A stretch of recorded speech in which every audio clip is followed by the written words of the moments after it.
Hey, it's Ben Kuzma from Province Sports, along with Ed Willis, our columnist. Canucks at 50. It's been a passion project, I guess. Yeah. It's been certainly an added workload for a lot of us. Very cathartic to go back to 1970 and learn about how this franchise came to be. We're getting into the home stretch now, Ed. We're obviously working on things right now. Tell us a little bit about the last one you've worked on and what you got coming up. Well, yeah, I'm going to have to think about that. The one I've got, the one I've got coming up is Game 8, the famous regular season game in Boston in January 2012, and it was great going back over it. Like, I'm at all these events now, starting in from 99 on. These are things I'm remembering more than having to go and research. So, but there's just so many levels to this game. I mean, it is the high water mark, really, for me, of the whole Gillis era, and probably the high water mark for the Luongo, Sedin's, Ryan Kessler version of the team. They go into Boston, if people don't remember. They win 4-3, and there's two fights in the first period. Brad Marchand, Low Bridges, Sammy Salo. There's almost another riot there. And Cody Hodgson, of all people, scores the game-winning goal. So, I mean, there's the Cody Hodgson angle. There's, like I said, there's the high water mark. And I was talking to a member of the Canucks. They said that was an afternoon game. They flew directly to Fort Lauderdale afterwards,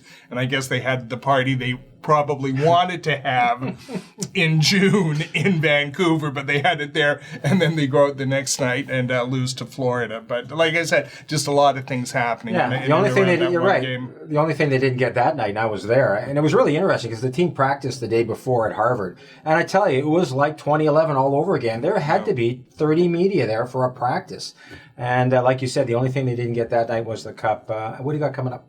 Yeah, so like the last one I did was on Luc Bourdon, obviously just a, bitter moment for Canucks fans, and, one of the great what might have beens in Canucks history. And I, talked to Alex Burrows when he was here at the Sedin's thing, and Bourdon was really close friends with Chris Letang. They played on the same team, and I think it was Val d'Or in the Quebec League. Close, they were a defensive pair at the World Juniors in 2006, and you think of what his career arc might have been. To say nothing of putting a 24-year-old Luc Bourdon on that 2011 team, that probably would have made the difference. It was just, even after all this time, it's like 12 years after the fact. Yeah. It still resonates, still hits. It's still a gut punch. Well, it was a gut punch for me. We're just reminiscing here. I was actually doing one of those off-season vacations, was on a Mediterranean cruise for 16 days, decided to go cold, not going on my phone, not going on ESPN, came back, turned my phone on, statement from the Canucks on Luc Bourdon. I thought they traded him for some reason. And then, of course, the devastating news.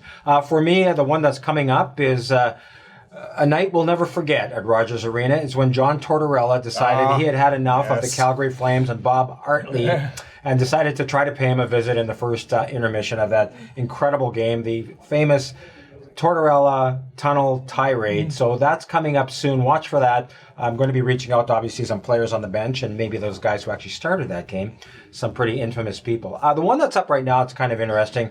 Going back to 2011 Stanley Cup Final, we all know what occurred.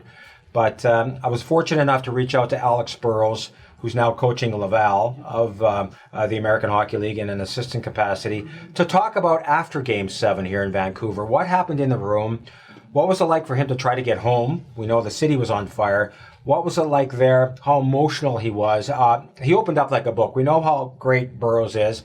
That's up at the Canucks.com right now. I should say the Province.com. And I think the Canucks put it up as well. So look for that. So lots of interesting stuff there with the Canucks at 50. We're in the home stretch now. So hang in there with us.